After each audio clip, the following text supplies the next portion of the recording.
कन्हैयालाल की जय। ओम श्री द्वारिकाधीश की जय। ओम श्री डोंगरे जी महाराज की जय। श्री सुखदेव जी महाराज की जय। विघ्ने ओम श्री वक्रतुंड। आज मंगलवार से वक्रतुंड महाकाय सूर्यकोटि समप्रभ निर्विघ्नं कुरु मे देव सर्वकार्येषु सर्वदा। ओम श्री गणपति महाराज की जय। ओम श्री हनुमान जी महाराज की जय। ओम श्री रामचंद्र भगवान की जय। ओम श्री गायत्री माता की जय। ओम श्री भारत माता की जय। ओम नमो भगवते वासुदेवाय। भागवत भगवान जी महाराज की जय। आज 2 સપ્ટેમ્બર છે। 2 સપ્ટેમ્બર 2025 મંગળવાર, ભાદરવા સુદ દસમ છે અને આવતીકાલે 11 છે। એટલે આપણે જે કથા સાંભળે છે એ બધા જ 11 રહેશે એવી વિનંતી છે। આપણે આગળ વધીએ। કૃષ્ણ કનૈયાલાલ કી જય। નંદ મહોત્સવ તરફ જઈ રહીએ। હવે ગોકુળમાં કૃષ્ણ કનૈયા પધાર્યા છે। માયાને લઈને વાસુદેવ જતા રહ્યા।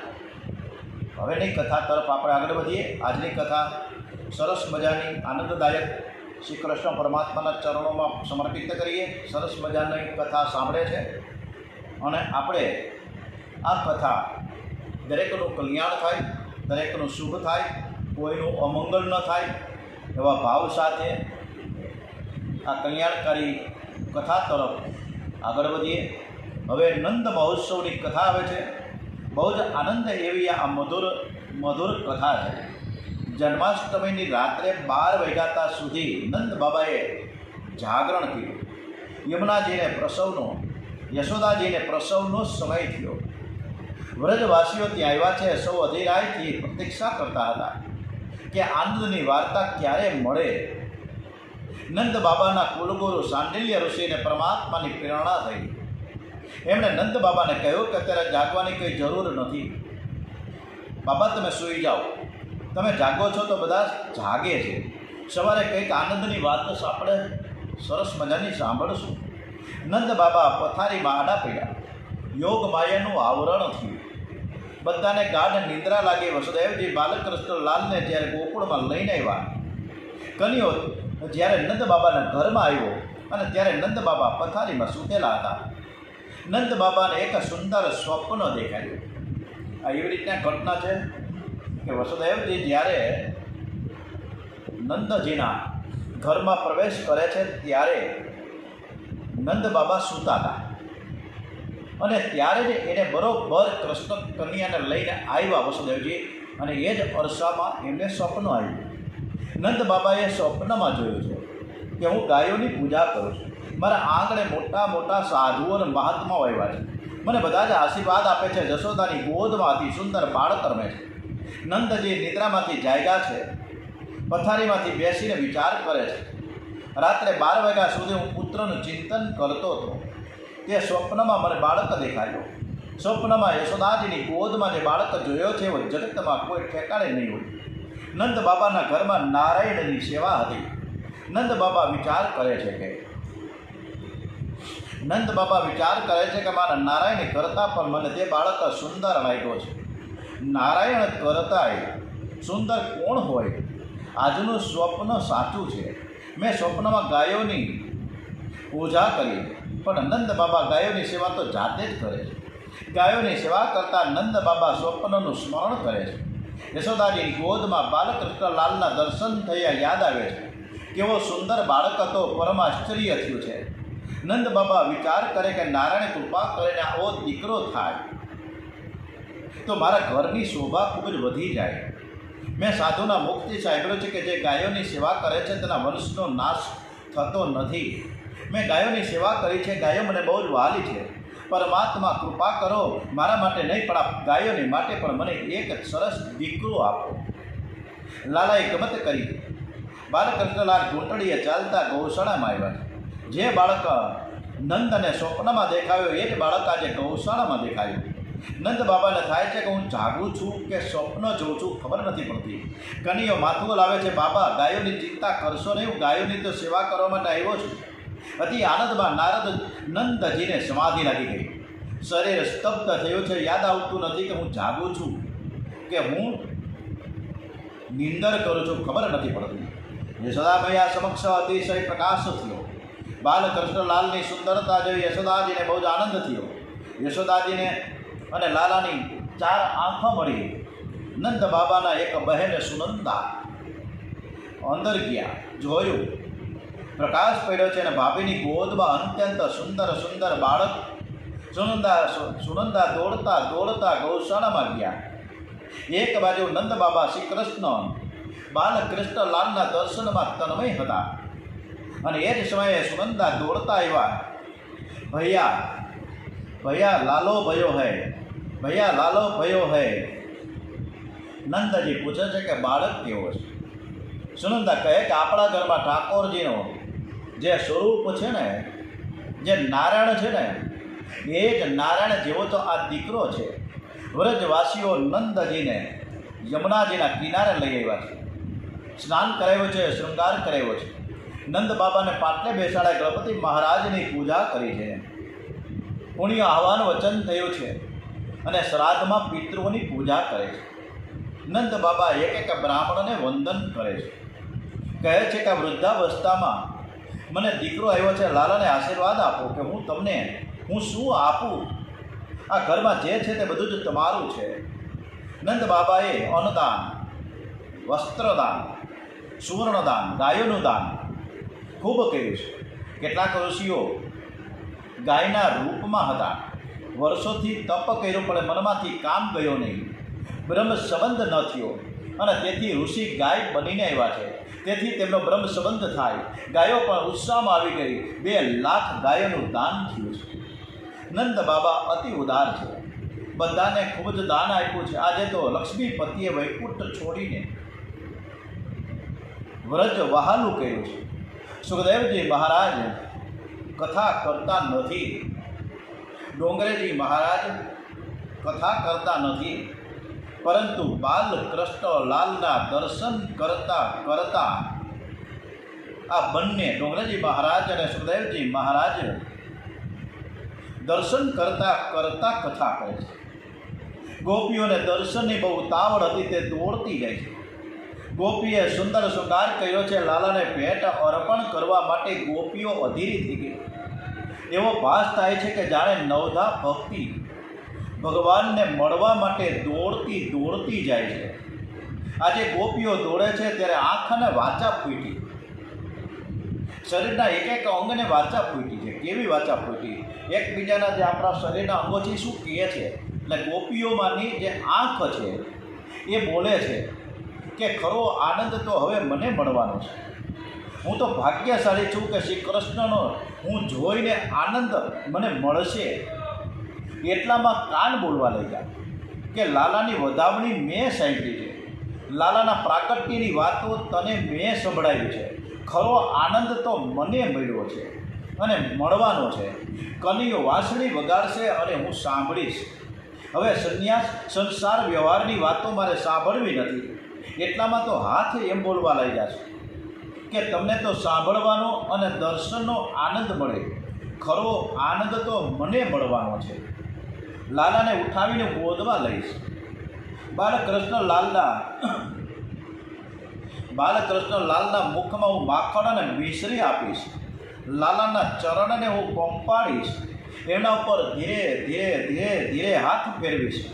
શ્રી કૃષ્ણ સેવામાં હું જાઉં છું. ભાગ્યશાળી હું છું એટલામાં પગ બોલવા લાગ્યા છે કે તમને બધાને ઉઠાવીને તો હું લઈ જાઉં છું. હું ભાગ્યશાળી છું. મારા અનેક જન્મ મને યાદ આવે છે. પૂર્વ જન્મમાં હું પૈસાને માટે રખડતો હતો. કામાંધ થઈ અનેક સ્ત્રીઓની પાછળ હું ચાલતો હતો. આજે પૈસાને માટે નહીં, કામના માટે નહીં, આજે પરમાત્માને મળવા માટે હું દોડતો જાઉં છું. આ મારો છેલ્લો જન્મ છે. હવે મારે આ સંસારમાં ફરીથી જન્મ લેવો નથી. એટલામાં તો હૃદય એટલે કે હૈયું બોલવા લાગ્યું છે. અરે ખરો આનંદ તો મને મળશે. લાલાને ઉઠાવીને મારી સાથે ચાંપીશ. શ્રી કૃષ્ણને હું આલિંગન આપીશ, શ્રી કૃષ્ણ સાથે હું એક જ થઈ જઈશ, હું એને ભેટીશ. હવે કોઈ સ્ત્રીને મળવાની મને ઈચ્છા નથી, હવે કોઈ પુરુષને મળવાની મને ઈચ્છા નથી. આ સંસારમાં ખૂબ અનુભવ કર્યો, હવે તો મને પરમાત્માને મળવું છે. હું તો ભાગ્યશાળી છું. ગોપીઓ દોડતી જેને યશોદા માતાની ગોદમાં બિરાજેલા બાલકૃષ્ણ લાલને વિવેકથી વધાવે છે, વસ્ત્રોના આભૂષણો ભેટ આપે છે. પ્રથમ દર્શનમાં જ પ્રભુએ એક એકનું ધ્યાન ખેંચી લીધું. કેટલીક ગોપીઓ બહુ ગરીબ છે, તે લાલાને માટે વસ્ત્રના આભૂષણો તો ક્યાંથી લાવે? એના ઘરમાં કંઈ નથી, પણ એની ભાવના છે કે આજે ખાલી હાથે ન જવાય, મારે લાલાને કંઈક તો ભેટ અર્પણ કરવી જ જોઈએ. ઘરમાં દહીંની ગોળી સિવાય બીજું કંઈ મળ્યું નહીં. દહીંની ગોળી માથે લીધી અને દોડવા લઈ. યશોદાજીની ગોદમાં સર્વાંગ સુંદર બાલકૃષ્ણ લાલના દર્શન કરતા કરતા અતિ આનંદ થયો છે. એ દહીં તો લાવી લાલાને ભેટમાં અર્પણ કરવા માટે, પણ અતિ આનંદમાં એને ભાન ન રહ્યું કે તો દહીંથી આખી નાહી ગઈ, આખી નવડાવી દીધી દહીંની ગોળીએ. યશોદાજી આજ્ઞા કરી કે એક એક ગોપીનું મારે સારી રીતે સન્માન કરવું છે. ગોપીને પાટલે બેસાડી પૂજા કરી છે, એને ચાંદીની થાળી આપી. ગોપી તે થાળી લઈને જાય છે. રસ્તામાં બીજી સખી મળી, પૂછે કે તને શું આપ્યું? ગોપીએ કહ્યું કે માએ મને આ ચાંદીની થાળી આપી, તને શું આપ્યું? સખીએ કહ્યું કે મારા ગળામાં તું કંઈ જોતી નથી. અરે કેવો સરસ મજાનો ચંદ્રહાર છે, આ યશોદાજીએ મને આપ્યો છે, તું માંગીશ ને તો તને પણ ચંદ્રહાર આપશે. ગોપી દોડતી દોડતી પાછી ગઈ. માં મને ચાંદીની થાળી આપી, પણ સખીને તો ચંદ્રહાર આપ્યો. મને ચંદ્રહાર આપો માં, આજે મને બહુ આનંદ થાય છે. તમારા લાલાને જોતાં મને એમ થાય કે હું નાચું. યશોદાજીએ તેને ચંદ્રહાર આપવાની આજ્ઞા કરી છે. આખો દિવસ બહુ લૂંટાયું તો જલ્દી ચંદ્રહાર મળ્યો નહીં. માતા ગળામાં એક નવરત્નનો હાર હતો, માએ તે ઉતાર્યો ને તે ગોપીને પહેરાવ્યો. આટલું બધું આપી દીધું છે, પણ યશોદાજીના મનમાં જરાય અભિમાન નથી. યશોદાજી વારંવાર વંદન કરે છે. ગોપી લાલાનો જય જયકાર કરતી જાય છે. રસ્તામાં સખી મળી પૂછે છે કે તને શું આપ્યું? ગોપીએ કહ્યું કે માએ ગળામાંથી ઉતારીને નવરત્નનો હાર મને તરત જ આપી દીધો અને મને પહેરાવી દીધો. અરે સખી, તને શું આપ્યું? મેં તો કાંઈ લેવાની ના જ પાડી દીધી. પેલી ગોપીએ પૂછ્યું કે અરે સખી, ત્યારે તે લીધું શું? સખીએ કહ્યું, મેં તો યશોદાજીને કહ્યું કે બાલકૃષ્ણ લાલ મારી ગોદમાં આપો, હું લાલાની સેવા લેવા માટે આવી છું. લાલાને લેવા આપી છું, હું એની સેવા કરવા માટે આવી છું. તું કેવું મૂર્ખ છે કે ત્યાં જઈને હાર લઈ આવી? યશોદાજી તો એક એકને કનિયો આપે છે. મેં કનિયાને મારી ગોદમાં લીધો, મેં એને રમાયો, મેં એને પ્રેમ કર્યો છે, અને તું આવો નવરત્નનો હાર લઈને આવી? આ વ્યાજબી ન કહેવાય. અને દોડતી દોડતી આ ગોપી ફરીથી પાછી ગઈ અને જઈને માના ગળામાં એ હાર પાછો પહેરાવી દીધો અને કહ્યું કે અરે માં, મારી ભૂલ થઈ ગઈ, આ હાર તો તમારા ગળામાં શોભે. માં, આજે તો હું માગું તે તમે મને આપજો. યશોદાજીએ કહ્યું કે માંગ, જે તું માંગીશ એ હું તને આપીશ. ગોપીએ કહ્યું કે માં, પછી તમે ના તો નહીં પાડો ને? કે હું બિલકુલ ના નહીં પાડું. તો મને 2 મિનિટ માટે આ બાલકૃષ્ણ લાલને મારી ગોદમાં આપો, હું લાલાને રમાડવા આવી છું. યશોદાજીએ હાથ જોડ્યા છે. ગોપીને કહ્યું કે તમારા આશીર્વાદથી દીકરો થયો, તમારો આ બાળક છે. યશોદામાએ ગોપીને મારે પાસે બેસાડ્યો છે અને ગોદમાં બાલકૃષ્ણ લાલો અર્પણ કર્યા છે. હજારો વર્ષથી ઈશ્વરથી વિખૂટો પડેલો જીવ આજે પરમાત્માને મળે છે. ગોપીને બ્રહ્મસંબંધ થયો છે, લાલાને છાતી સાથે ચાંપે છે. જીવ અને ઈશ્વરનું મિલન થયો, અતિ આનંદ થયો છે. ગોપી લાલાને પ્યાર કરે છે, વારંવાર નિહાળે છે. અતિ આનંદમાં એના દેહનું ભાન નથી. ગોપીએ કહ્યું છે કે આજ સુધી નંદ યશોદા અમને બહુ જ આનંદ આપતા હતા, આજે પરમાનંદ અમારે ઘરે આવ્યા છે. લક્ષ્મી હાથમાં આવે તો જીવ નાચે છે. પૈસા કોને વહાલા ન હોય, સબસે બડા રૂપિયા. કાવડી આવે એટલે બધા થનગની ઉઠે, પણ આ તો લક્ષ્મી નહીં, પણ લક્ષ્મીપતિ હાથમાં આવ્યા. ગોપીના હાથમાં લક્ષ્મીપતિ આવ્યા. અતિ આનંદમાં ગોપી નાચે છે. નંદ ઘેરા આનંદ ભયો, જય કનૈયાલાલ કી. નંદ ઘેરા આનંદ ભયો, જય કનૈયા લાલ કી, નંદનું વ્રજ હે રાજન, આજથી વૈભવી બન્યું, આત્મભાવે પ્રભુ આવે, રમા ક્રીડાંગણ થયું. પરમાત્મા શ્રી કૃષ્ણ પરમાત્માનું સ્વરૂપ છે, પરમાનંદનું સ્વરૂપ છે. નિરાકાર આનંદ તેજ નિરાકાર શ્રી કૃષ્ણ, તેજ શ્રી કૃષ્ણ રૂપે પ્રકટ થયા છે. નિરાકાર આંખને દેખાતું નથી, જેને કોઈ આકાર નથી, તે નિરાકાર સાથે પ્રેમ કેવી રીતે થઈ શકે? નિરાકાર બુદ્ધિથી જ અનુભવાય છે, પણ નિરાકાર સાથે કોઈ પ્રેમ કરી શકે નહીં. પ્રેમ સાકાર સાથે થઈ શકે. સાકાર શ્રી કૃષ્ણ પરિપૂર્ણ પ્રેમ છે, પરિપૂર્ણ આનંદ છે, એ જ શ્રી કૃષ્ણ પરમાત્મા છે. કેટલાક મહાપુરુષો એવું માને છે કે ઈશ્વરમાં આનંદ છે, ઈશ્વરમાં આનંદ છે એવું જે માને છે તેમના સિદ્ધાંતમાં આનંદ અને ઈશ્વર બે તત્વો જુદા પડે છે.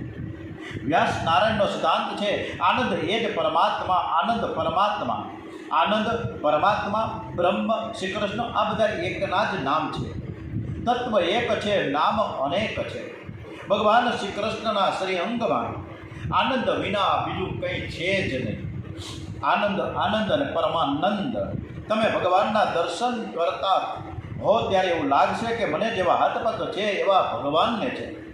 અરે આપણા શરીરમાં અને ભગવાનના સ્વરૂપમાં ઘણો ફેર છે. આપણા શરીરમાં રુધિર છે, માંસ છે, હાડકાં છે. ભગવાનના શ્રી અંગમાં રુધિર નથી, માંસ નથી, મળ નથી, મૂત્ર નથી, હાડકું નથી, કેવળ અને કેવળ આનંદ ભર્યો છે. સોનાની લગડી હતી ત્યારે સોનું જ હતું. એ સોનાની મૂર્તિ બનાવી, પણ મૂર્તિ પણ છે તો સોનું જ ને. મૂર્તિના હાથમાં, મૂર્તિના પગમાં સુવર્ણ સિવાય બીજું કંઈ નથી. સોનાની મૂર્તિ જેમ સુવર્ણમય હોય છે, તેમ ભગવાન શ્રી કૃષ્ણમાં આનંદ વિના બીજું કંઈ નથી. ભગવાન શ્રી અંગ આનંદમય છે, સંસારમાં આનંદ નથી. આનંદ છે પરમાત્માનું સ્વરૂપ છે. સંસાર સુખ અને દુઃખથી ભરેલો છે. સંસારમાં બે મોટા દુઃખ છે. સંસારમાં વિયોગનું મોટું દુઃખ છે. સંયોગ વિયોગ માટે થાય છે. જેનો સંયોગ સુખ આપે છે તેનો વિયોગ પણ થાય છે. જેના સંયોગમાં તમને સુખ મળે છે તેનો જ્યારે વિયોગ થશે ને ત્યારે અતિ દુઃખ થશે. જે એકવાર પરમાત્માને મળે એને પ્રભુનો વિયોગ થતો નથી. સંસારમાં બીજું મોટું દુઃખ છે જન્મ અને મરણનું છે. જે જન્મે છે એનું મૃત્યુ નિશ્ચિત છે, પણ પરમાત્માને જે મળે એના જન્મ મરણના ફેરા ટળી જાય છે. સંસારની સાથે પ્રેમ કરે એને સુખ મળશે અને તે દુઃખ પણ ભોગવવું જ પડશે, એમાં ચાલશે જ નહીં. શ્રી કૃષ્ણ સાથે પ્રેમ કરે તેને આનંદ મળશે. માનવને આનંદની ભૂખ છે. આનંદ છે પરમાત્માનું સ્વરૂપ છે. શ્રી કૃષ્ણમાં આનંદ વિના બીજું કંઈ છે જ નહીં. અલૌકિક સિદ્ધાંત સમજાવવા માટે લૌકિક દ્રષ્ટાંત આપવું પડે. ડોંગરીજી મહારાજે એક દ્રષ્ટાંત ખૂબ સરસ મજાના આપણે કહ્યા છે. ખાંડના રમકડામાં જ ખાંડ જ છે. ખાંડ વિના બીજું કંઈ નથી. એક ભાઈને રાત્રે 12 વાગ્યે ઊંઘ આવતી નહોતી. પથારીમાં આડોતે જે વિચાર કરે કે આજે ઊંઘ કેમ નથી આવતી, બહુ વિચાર કરતાં યાદ આવ્યું કે આજે રાત્રે કંઈક ગરમ પાણી પીધું નથી, એટલે કે ચા પીધો નથી. એ ભાઈને રોજ રાત્રે 12-12 વાગે ચા પીવાની એક ટેવ પડી ગઈ હતી. ચા પીધા પછી જ નીંદર આવે. યાદ આવી ગયું કે મારે ચા નથી પીધી. રાત્રે 12 વાગ્યા પછી આની તૈયારી શરૂ થઈ. ગરમ પાણી ગેસ સ્ટવ પર મૂક્યું અને ચાની ભૂકી નાખી.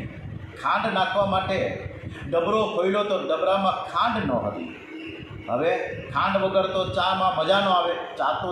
ચા માટે તો ખાંડ જોઈએ ને અને ચા બનાવવા માટે ચાની ભૂકી પણ થઈ. હવે ખાંડ તો હતી નહીં. રાતના 12 વાગ્યા હતા. આજુબાજુમાં કોને ઉઠાડવા? બીજા બધા ડબરાઓ પર જોયા, ક્યાંય ખાંડ નહોતી, ખલાસ થઈ ગયેલી.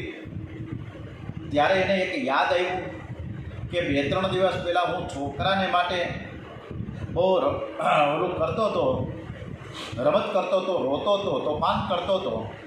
એટલે એ છોકરાને માટે મેં થઈને એ 1.5 કિલો ખાંડના રમકડા બનાવ્યા હતા. એ ક્યાંક ઘરમાં હશે. એટલે એ ખાંડના રમકડા શોધવા લાગ્યો છે. ડબરા ખોલ્યા અને એક ડબરામાંથી એ ખાંડનું રમકડું સોયડું અને એ ખાંડનું રમકડું હતું એ હાથી હતું. એ ખાંડના રમકડાનું જે બનાવ્યું હતું એ હાથી બનાવ્યો હતો ખાંડમાંથી. એટલે ડબરો ખોલીને એ હાથી કાઢ્યો.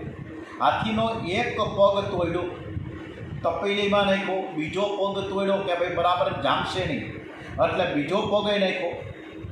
આમ હાથીના બે પગ ચા બનાવવા માટે ખાંડ સ્વરૂપે નાખ્યા છે, પણ એને હાથીના પગ કાપી નહોતા નાખ્યા, પણ ખાંડ નાખી.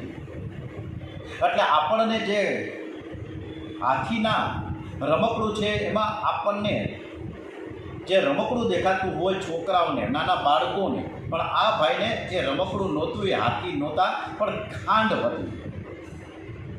ભગવાન શ્રી કૃષ્ણ પણ આ જ રીતના છે. એના શ્રી અંગમાં કેવળ અને કેવળ આનંદ ભર્યો છે. ભગવાનના નામમાં આનંદ છે. ભગવાનનું સઘળું સ્વરૂપ અલૌકિક છે, અપ્રાકૃત છે, દિવ્ય છે. ભગવાનના નખના દર્શન કોઈને થઈ જાય તો જગતને ભૂલી જવાય અને તેને આનંદ મળે. આનંદ જગતમાં નથી, જગતને ભૂલવામાં છે. જગત ભૂલાય અને પરમાત્માના સ્વરૂપમાં તન્મયતા થાય અને ત્યારે આનંદ મળે છે. શ્રી કૃષ્ણ આનંદમય છે. એ નંદ બાબાને ઘેર પ્રગટ થયા. નંદ શબ્દનો અર્થ થાય છે કે જે બીજાને આનંદ આપે છે, બીજાને સુખ આપે તેને નંદ કહે છે. મધુર વાણી, વિનય, સરળ સ્વભાવ, ઉદારતા, આ સદગુણોથી જે સર્વને આનંદ આપે છે તેને નંદ કહે છે.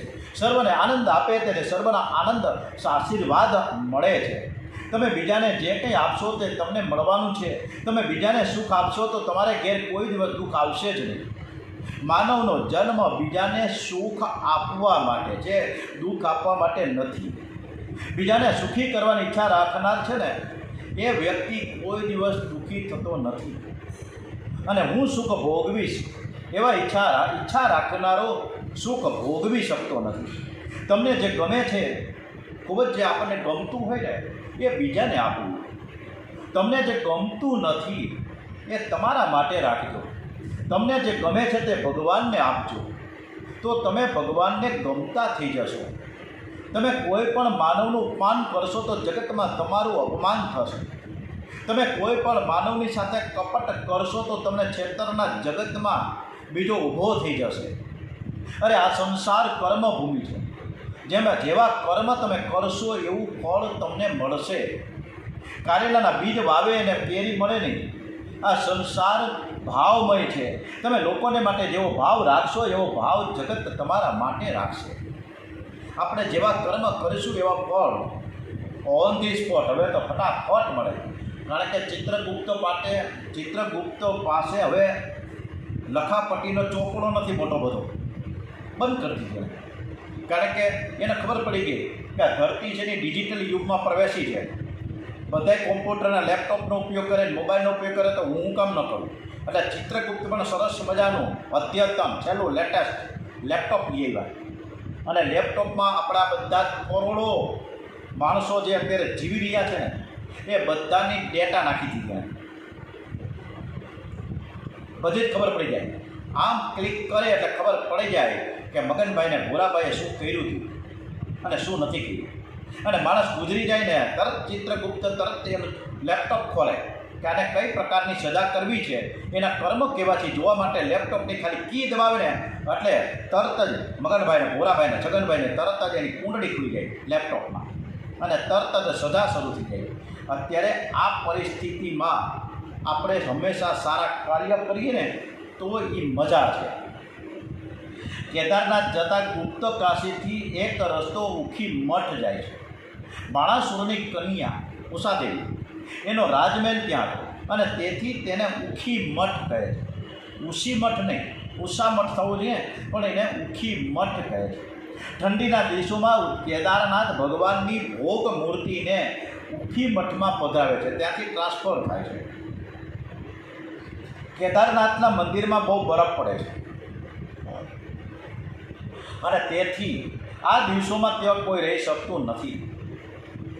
ઉખી મઠમાં 3-4 પહાડ ભેગા થાય છે અને તેમાં તમે જેવા શબ્દ બોલશો એવો શબ્દ પ્રતિક ધ્વનિ રૂપે પાછો તમારા કાને આવશે. ત્યાં 3-4 પહાડ ભેગા થયા હોવાથી પ્રતિધ્વનિનો પાછો પ્રતિધ્વનિ મળશે. જો તમે એક વખત જોરથી જય શ્રી કૃષ્ણ, જય શ્રી રામ, ગંગે હર બોલશો તો તરત જ એ શબ્દો તમને રિપીટ થઈને પાછા મળશે. પણ જો એવું બોલવામાં આવે એના શત્રુનું માટે કે તારું સત્ય નાશ થાય, તો એ જ શબ્દ પાછો પ્રતિધ્વનિ થઈને અથડાઈને એ જ વ્યક્તિ જે બોલતો હતો કે તારું સત્ય નાશ થાય. એટલે કોઈનું અહિત ન કરવું. જ્યારે કોઈકનું અહિત કરવાની ભાવના આવશે ત્યારે ઓટોમેટિક આપણું અહિત થઈ જશે. જે સર્વમાં સદભાવ રાખે છે એના માટે લોકો પણ સદભાવ રાખે છે. નંદ બાબા સર્વ સાથે પ્રેમ કરે છે. પરમાત્માના ચરણે જવા માટે 2 જ માર્ગ છે, જ્ઞાન માર્ગ અને ભક્તિ માર્ગ, પ્રેમ માર્ગ. પરિપૂર્ણ વૈરાગ્ય હોય તો જ જ્ઞાન માર્ગમાં સફળતા મળે છે. મહાપુરુષો જગતને ખોટું સમજી સર્વનો ત્યાગ કરે છે. જ્ઞાની પુરુષો એવું કહે છે કે આ જે શરીરમાં હું રહું છું તે શરીરથી હું જુદો છું. દેહનું સુખ એ મારું સુખ નથી. લાકડાને કોઈ કાપે નહીં.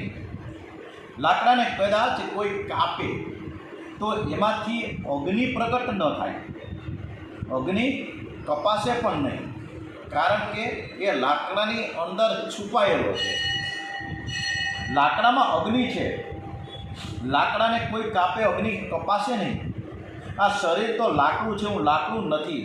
હું અગ્નિ છું, હું પરમાત્માનો અંશ છું. મને કોઈ કાપી શકે નહીં, મને કોઈ દુઃખ આપી શકે નહીં. હું આનંદમય છું, હું એક આત્મા છું. જ્ઞાની પુરુષો શરીરમાં હોવા છતાં શરીરથી અલગ રહે છે, સર્વનો ત્યાગ કરે છે. અરે સર્વનો એટલે કે દેહનો પણ મનથી ત્યાગ કરે છે.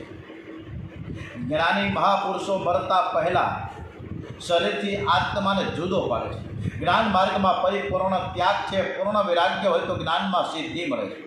વૈરાગ્ય પાત્રમાં જ જ્ઞાન ટકે છે. સર્વનો ત્યાગ કરવો એ સહેલું નથી, બહુ કઠણ છે.